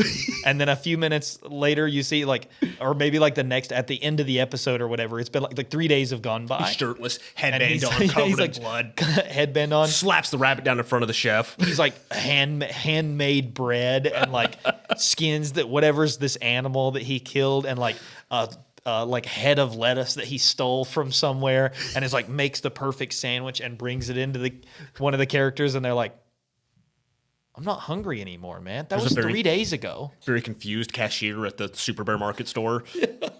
That was 3 days ago. And he's just like, oh, well, Do you want it or not? is there anything I can do for you? Just like, oh, sometimes I forget. sometimes I go places, you know? And then finally we have the chef. Oh,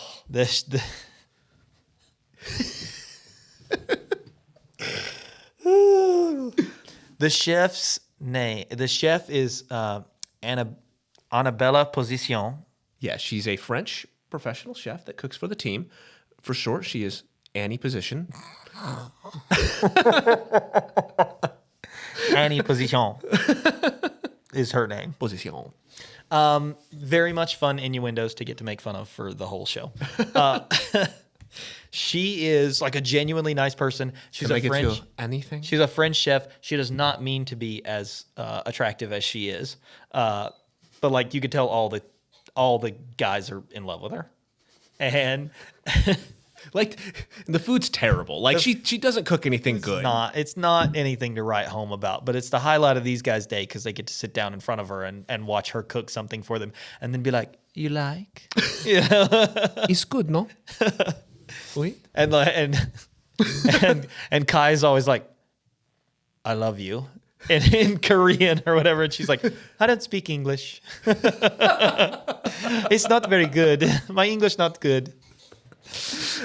I only know that sentence and this one explaining it. Yeah.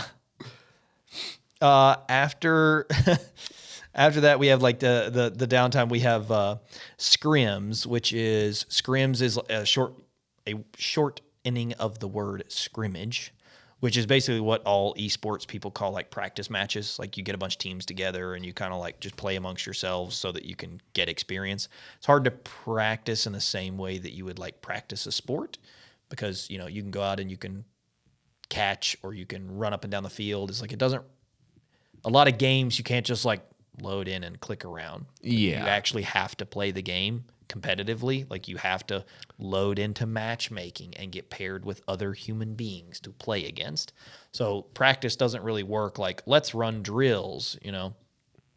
So they call them scrims, and scrims happen every day or most days, which is your big like team practice. It's not just playing by yourself. And so we see them in a scrim for this, and we see like the crux of our show here.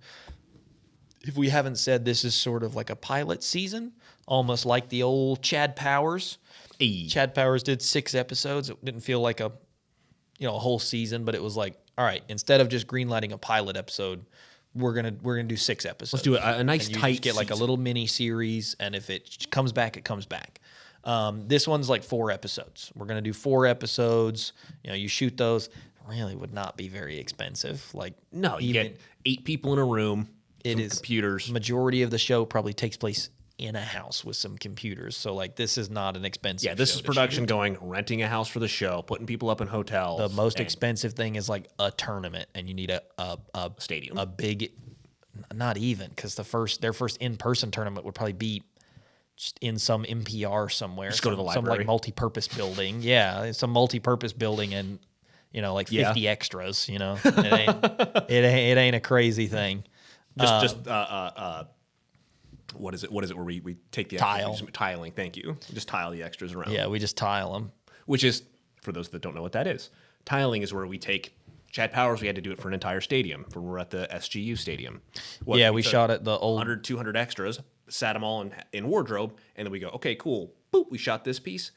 Everybody get up, go 10 bleachers up, different order, take that. Camera one, stays go exactly over. where it was, and you have 100 people sit in front of the camera, and then you move them, and then you move them, and then you move them, and so by the end of it, you stitch it all together, and it looks like the whole stadium is packed out. To with people. oversimplify, someone in the editing suite goes click, click, click, click, click, click, click. To Copy, oversimplify, copy, paste, copy, paste. to oversimplify. The guys that are in the film industry that are like, yeah, you just click 2 buttons. Just click their heads, bro. Just click 2 buttons, bro.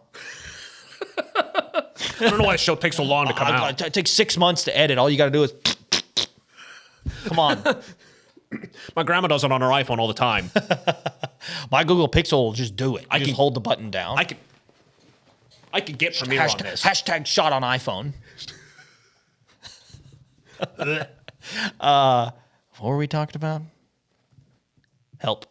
Oh, the cost of shooting the show. Yeah, the cost of shooting the show would not be very. It's like we were talking about the fact that on Chad Powers we shot at the old Turner Field in Atlanta, which is now Georgia State's field. But we kind Something of about lunch break getting to just throw a football around. that was on the great, field. dude. Oh man, that was Lunch breaks, because they would want us to like go all the way outside the stadium for lunch. It was like, no, I'll just eat a hot dog from Crafty and then we'll play football for an hour. Like, man, that show was fun. Oh, that show was fun. And Crafty on that show was a banger, dude. Dude, Crafty. Hot dog roller and Red Bulls.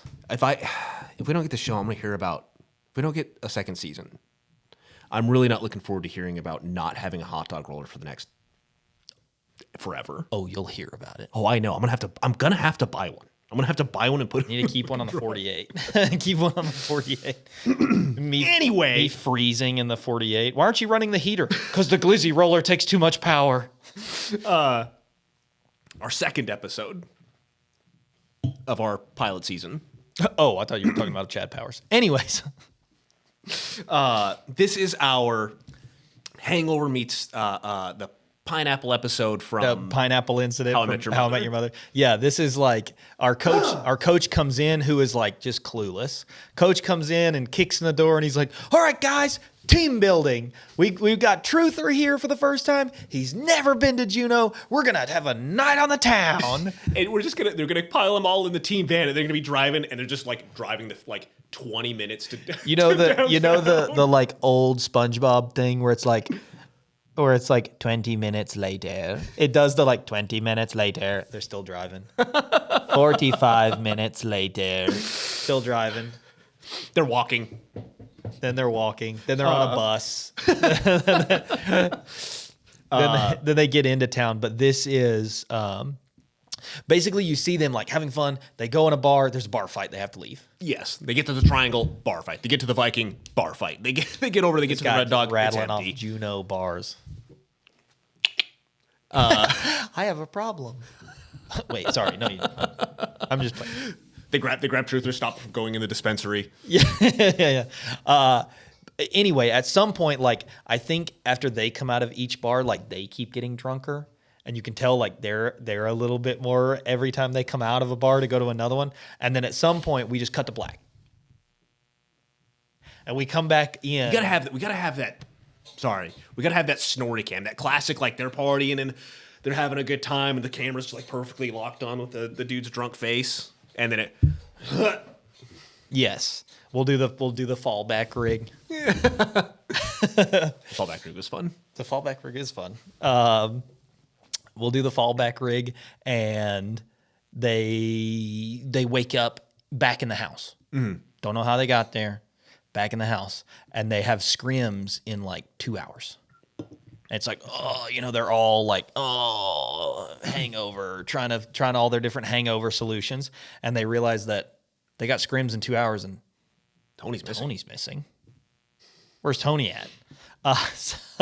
So you do like, this is where, we did a whole lot for the first episode, but these are just kind of like chunks that we have ideas for one. So this whole episode is like them trying to retrace their steps through town to try and figure out where Tony is before their scrims start, because they need him. So you get these flashbacks to the party night that all kind of devolve into, it's like Truther trying to sabotage them trying to find Tony. And you realize from after the first one where they go to, like, they have scrims, you realize in the first one that Tony and Truther don't really get along. Truther doesn't really mesh with the team. He's too all about himself, and Tony can't really help everyone, so he's forced to like stay with him, and they just like their play style just doesn't jive with each other, and they're the two positions that are supposed to stay together.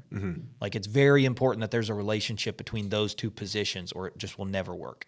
And Truther's complaining about him in the first episode.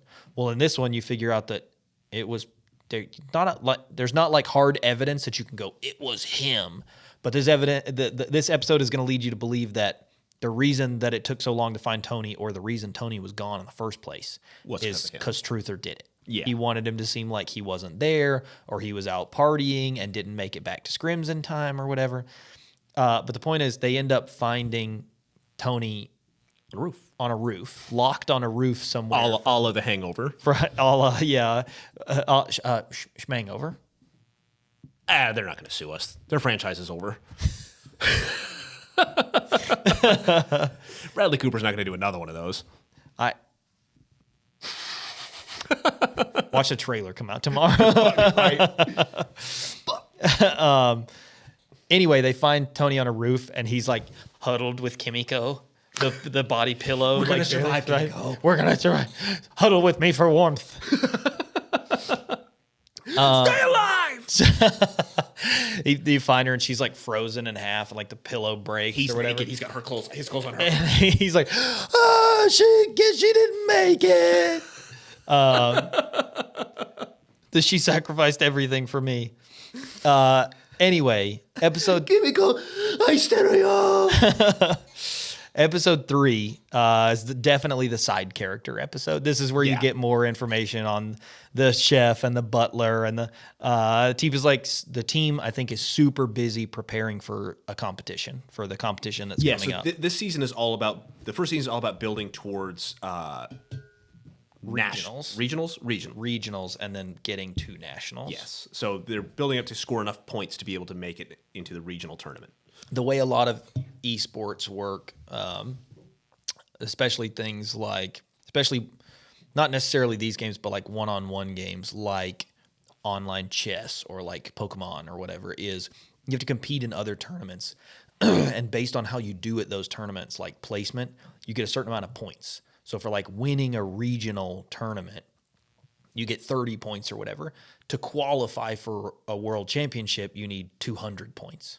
So you can do bad in some tournaments as long as you're killing it in other tournaments. Or if you do pretty good in every tournament, you can qualify for worlds. And sometimes a lot of these ones that do tournaments like this are, you go to a regional tournament, and if you get, semifinals or quarterfinals, you get an amount of points. If you win, you get 50 points or 75 points. It's like, you can get 20th place out of 100 people in 10 tournaments, and not qualify for Worlds. Or you can win 2 and get last place at all the other ones, and you qualify for, whatever the allotment ends up being for you to get there. So these guys basically they're trying to play well enough to get invited to regionals, and then regionals will get them a bunch of different regional teams or tournaments will earn them enough points to maybe get to nationals, and then you can earn enough points at nationals to get to Worlds.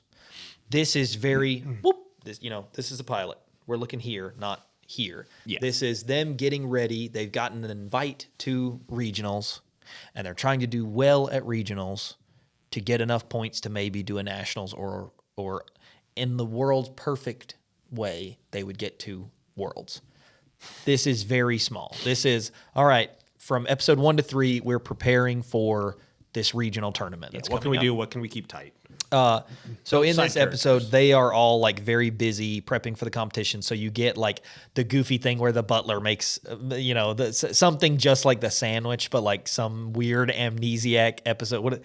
What do you call it when you're like a fugue state? I like he's out there. He's out there on like Admiralty or Battleship Island, just like stalking some deer that swam across. He's got some stick that's sharpened down.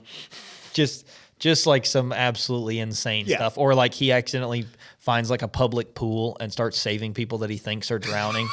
And he's just like jumping off the diving board and grabbing people. They're like, let go of me, and throwing them up on the thing. And he's like, I'll save you, Reginald. Just like some crazy thing from the past. Stop kicking, you'll take us both down. You just like elbow somebody to knock him out so he can drag him out of the pool. You get the chef and the coach. Pull me up. The cable broke. It's just like you see his like Manic episode where the cable breaks, and then it cuts to like what's actually happening, and it's the little line across the pool that has the little floaties on it to like delineate the super calm in the back. The deep sun. Come down, I'll grab the feeties.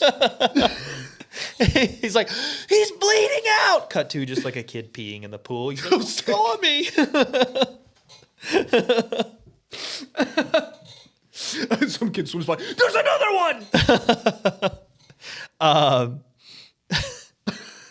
Yeah, this is the one where like the chef makes Kai some like actual food from home. Some like real good kimchi. Yeah, she like, and he's like, I love you. She's like, okay. Some of those rice cakes that are like super spicy and all. Yeah. So she's like, okay. Goes back to whatever she's doing. I don't speak Korean. Yes, this is all like you get to know them. You probably get to see the CEO a little bit more. You get to see the coach very stressed out, like trying to get the players to get along. And you can tell that like Truther and Tony really don't get along, but like all the other ones do. They're very happy, but their happiness is kind of rudely interrupted by this new Truther 1 guy who just sucks. Yeah. He's just mean. Side note, in episode 2, when they're doing the bars and there's a bar fight, Barbara for sure has to be on starting one of the bar fights. I think she starts all of them. It's Barbara dragging the guy across the bar. It's somebody being like, oh, I've seen you play. You're pretty good for a girl. And she's like, what did you just say to me? What? Bashes a pint glass on his head. It's her getting kicked out of every single one of them, and then they get kicked out by proxy. And she's like, it's okay. I know another one. Takes him to Let's go to the Alaskan. Takes another bar. We finally get our way to episode 4, and episode 4 is the actual tournament. Yeah. This is the regional tournament. Throughout this tournament, you see them doing like they're winning games. They win game 1, they win game 2, they win game 3, which is interesting. And you're seeing like the breaks in between of them being like, oh my God, we barely won that one. The next one surely won't be as hard. Oh my God, we barely won that one. And in each one, in each one, you get those moments like, where they come, we probably don't show the game very often. No. We just show like, okay, post game, they're in the locker room. They're like, all right, we have, an hour before our next match. Let's, we're practicing. You did good that game, and I think in each one of these games, like Kai, you did really, you held the lane that one. That's what pulled us through. In each one of these games, there's a player like, in one of them, Barbara does great, and one of them, Kai does great. Yeah, they all get their moment to shine. They all get their moment to shine, but the through line is that the right lane, Tony and Truther, do poorly every game. they are not winning their side of the map. They Not compatible. They keep losing that side. They don't play well together. But one of the other players on the team steps up and plays so well that they end up winning that game. Over the course of these games, you see like Truther getting more and more annoyed with Tony until it finally comes to a head and they're supposed to play for like a quarterfinal match. And Truther's so mad that they won't fire Tony or like find a replacement for him or whatever that he decides to sabotage the team. And we don't know it until it's time for them to play. And they file out of the locker room and they go over to their systems and they all sit down and Truther's not there. He just left. Bailed. He just got tired of them and bailed. Who Well, cares? if they're not going to listen to me, then they don't need me. Yeah, then they don't need me. And he just leaves, just being a jerk, just hangs him out to dry. And so the officials are like, okay, well, we don't know where he is. You're not doing so. You got like, we'll do like a 10-minute break so you guys can get your alternate ready and get them up here and we'll continue. If you can't in the next 10 minutes, you'll have to forfeit. Well, of course, the team's like, oh, we spent all our money on Truther and bringing Kai over, and like we didn't have enough money for an alternate, so we don't really have a sub. And so little Emerson in the background, just like the crazy the Jack is like, oh my god, and like going out into the crowd and like, have you played? Can you play? Do you play it again? And it's like dragging some kid off that's like, all right, we're gonna sign you to a contract. We can't pay you very much, but you can be here and you can stand here and I'll get you a free T-shirt. And we'll put you on Instagram. And Emerson, the kid that convinced them to get the team, is like, hey, social media manager is like kind of the team manager, kind of wants to be the team manager, and he's like, hey, like. We don't need to do this. We don't need to put that kid back. Put him back in the crowd where we got him from. It's like we can't sign anyone to a contract. We don't have any money. I've been playing next to these guys. I've jumped in occasionally. I've played with them in like the solos mode, the game mode where you just have random teammates instead of each other. It's like I've played a little bit. I'll jump in. I'll play for this one. We'll lose. We're probably going to lose anyway. Truther's not here. We're probably going to lose. Who cares? But we made quarterfinals, so we've gotten enough points. Like, we got way more points than we thought we would get from this. So, like, it's okay. It's whatever. And then as soon as we're finished with this, we'll get a little bit of an influx of cash, and we'll try to get a new AD carry, or we'll see what we can, like, cancel the contract on Truther or whatever. We just need to get through this. So the coach is like, okay, well, I could play, back in my prime, I was really good. And it's like, no, Jack, not you. Calm down. And so, they bring the kid in and he starts suiting up there like, oh, well, you're pretty good. So all the guys are like actually kind of stoked that maybe Emerson's going to join them. They're buddies. They're friends. He hangs out. And him with and them a Tony lot. are best friends. Him and Tony are like really tight. Tony was the first player that he was like, Tony's my favorite player, Dad. You got to get him. He's the best support. You got to get him. And so, like, Tony's excited to play with him. They play the quarterfinal, and they get smoked. They get beat. They lose. They lose the game. They had done very, very well up until this point, and they're getting demolished. And they get back to the locker room, and they're all kind of, a little sad or whatever. This was a pretty good run for them, but they're all like quarterfinals in the regional tournament. The regionals. That's kind of better than we thought we were going to do. And so the coach comes in and he's like, well, you guys got toasted. And he starts pulling up the stats and he's like, Kai, you could have done better in this situation. Barbara, you could have done better in this situation. Carlos, you kept pushing too far. Carlos, you kept pushing up too far, like getting caught out without teammates. And then he pulls up the stats for the damage carry and the support. And he's like, and wait. And like their score is one higher than the enemy teams. And it's like, wait, for the first time today, these two players that have to mesh to be able to play together, that lane is the one that won. All the other ones got smoked, and it wasn't enough to win the game. But there may be something here to the... You get that little coach aha moment. Yeah, and so you see Jack being like, oh, you see the coach himself being like, oh, and you get it. Like you understand if you can afford the best player in the game, some of the best players in the game, this coach is the coach here for a reason. He's probably pretty good at his job, and he sees immediately that like if after a loss the team can still be on a high note because the piece that they've been missing may have just fallen into place, then maybe this is where you need to be. But the wonderful part of all of this too is that they know that even though that they lost this match, they made it to the quarterfinals. They scored points, which is just enough to put them into being able to play in the national tournament. So then you the cliffhanger you get on this one is like, okay, we got enough points. We're going. We need to practice. And this is where you see Emerson rally Taylor. Rally is his tag in the game. The team gets to rally to him. The team gets to rally to him, and that is, they're all happy about it. We get the end credits. You get that moment where the coach is like, maybe there's something here. You get that. Maybe there's something to this. You get that faded black, and a couple of the credits roll, and then you get the door open again, and you see Tony, and he's got the door cracked open. He's like, I don't want to kiss and tell, but first base. Kimiko and I got to first base. the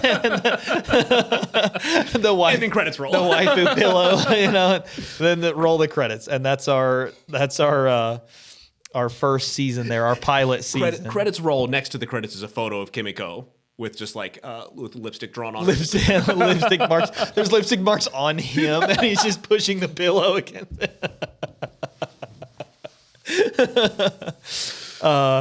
Yeah, you get the pilot season ending of Ruckus Games. Ruckus Games. Such a great name. It's a great. It's. I'm happy about it. But thank you guys for coming in for episode 7 of our non-essential dialogue podcast.